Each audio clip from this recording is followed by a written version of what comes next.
ఈ వారంలో కర్కాటక రాశి వారికి లగ్నంలో గురువు జూన్ 2వ తారీఖు నుంచి రాబోతున్నారు. దశమ స్థానంలో కుజుడు, లాభస్థానంలో రవి, అలాగే వ్యయ స్థానంలో శుక్రుడు. ఈ గ్రహాలు 4 గ్రహాలు యోగిస్తున్నాయి.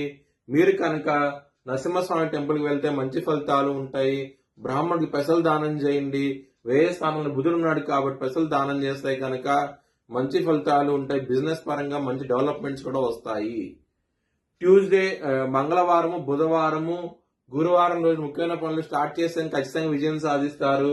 ఆదివారం రోజున ముఖ్యమైన పనులు స్టార్ట్ చేస్తే కనుక వ్యతిరేకత ఫలితాలు, ధన నష్టం వచ్చే అవకాశం ఉంటది. కర్కాటక రాశి వారికి ఇక్కడ 2వ స్థానంలో సూర్యుడు లాభస్థానంలో ఉన్నారు. ధన పరంగా, కుటుంబ పరంగా చాలా బాగుండబోతోంది. లవర్స్ కి చాలా అనుకూలంగా ఉండబోతోంది ఈ వారం అనేది. హెల్త్ పరంగా చిన్నపాటి సమస్యలు ఉంటాయి.